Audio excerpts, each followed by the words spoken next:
to always be a hero to yourself.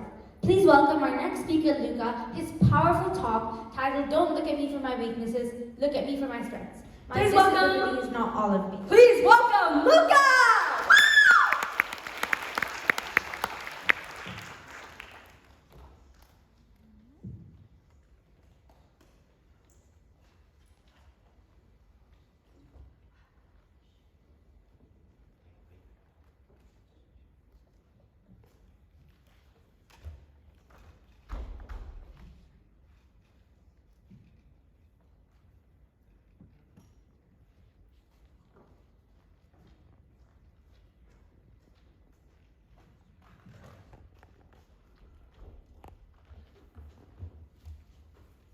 There are a few faces here that I don't recognize tonight. A lot of you don't know me. I bet a few of you are asking yourself, what's wrong with him? Why does he go to this school? Is he smart enough to be here? Some of you may be feeling sorry for me, or concerned that I have nothing interesting to say.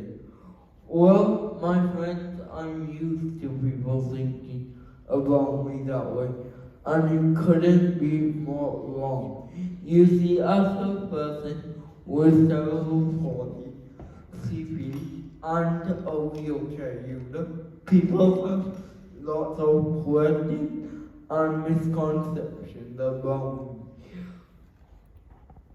But what they see and who I actually am are two very different things. Throughout my life, I have experienced these misconceptions as well as a range of other adversities as a result of my disability, and I have had to find ways to get around these. I've had to develop a very specific set of plans to help me navigate the world I live in and show people that their assumptions about me are wrong. During the next 8 minutes, I will help you understand how my disability has given me some of these strengths. The first strength is tolerance. Tolerance is something that people with disabilities need to develop. We are asked questions like this all the time, and we just have to put up with them. We are viewed as items of curiosity instead of people. Can I give you an example? This year, on multiple occasions, a younger student became curious alone. He approached me, stared at me, laughed at me, and asked me some of these intrusive questions. At the time, it was upsetting, but I needed to tolerate it and find a way to get around it without coming across as the bad guy. Situations like this happen to me on a daily basis, and there's an ultimate paradox. No matter what you do, you will not be able to end this interaction without feeling awful. Each one of these situations affects me deeply, but every time I'm faced with one, I become a little better at dealing with them. The second strength is flexibility. Much of the world is not built for us. This space is a perfect example. Another example is when I was younger, a friend of mine had a go-karting birthday party. Despite the fact that I drive a slightly modified version of a go-kart every day, I was not allowed on the truck. The go-karting place also had an arcade, so while my friends were dipping around in the heat, battling for first, second, and third, I tilted on Donut Driver 007 by myself. At the time, I remember this being really upsetting. The Luca said earlier on the phone that I could participate, but when I arrived and couldn't, I had to smile, be flexible, and find a way to still enjoy myself.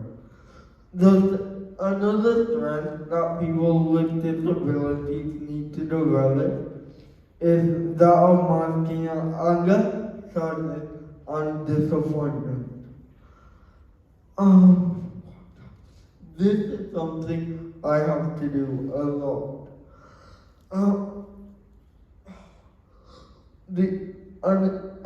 An example, my class will be going on camp very soon, and they are all really excited about this. They will be hiking, climbing, and kayaking at Tioman Island. I will not be. Instead, I will need to join a random class for the week they are away. I wish I could go. I wish I could be a part of it. I wish that I could sit by my friend by the fire and be told inappropriate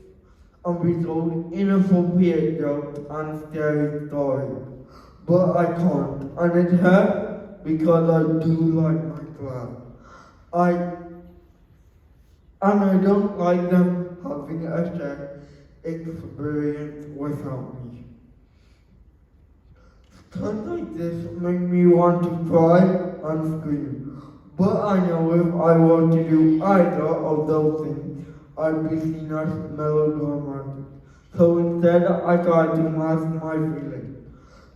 Some other strengths that people with disabilities need to develop are grit, determination, and willpower. The example that I'm going to share with you is that of therapy. I do therapy on a weekly basis, and it is extremely intense and very tiring. Toward the end of the session, I'm often offered the opportunity to quit, but I never accept that offer.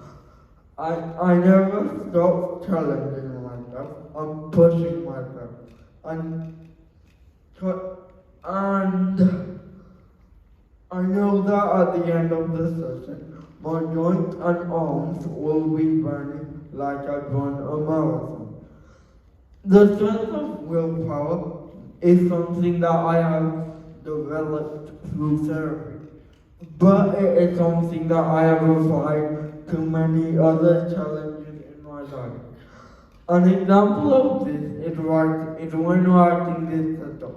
It's something that I fought with a lot, but I've had to show resilience in overcoming this challenge. The final strength that I'm going to talk about tonight is patience. Disabled people need to wait for a lot of things. On the bathroom, have you noticed that there aren't many disabled bathrooms and they are often engaged, or the airplane? Have you ever been disembarking a flight and noticed a disabled person still waiting till everyone else was off, or the lift? No one likes waiting for them, but a disabled person doesn't have the choice of escalators or the stairs. Recently I went to Iron Mall, and I was trying to leave, in fact. But one lift came and it was full. So I waited. When the second lift came, no. As I waited, people flowed into the lobby. When the second lift came, the people who showed up after me jumped in front of me.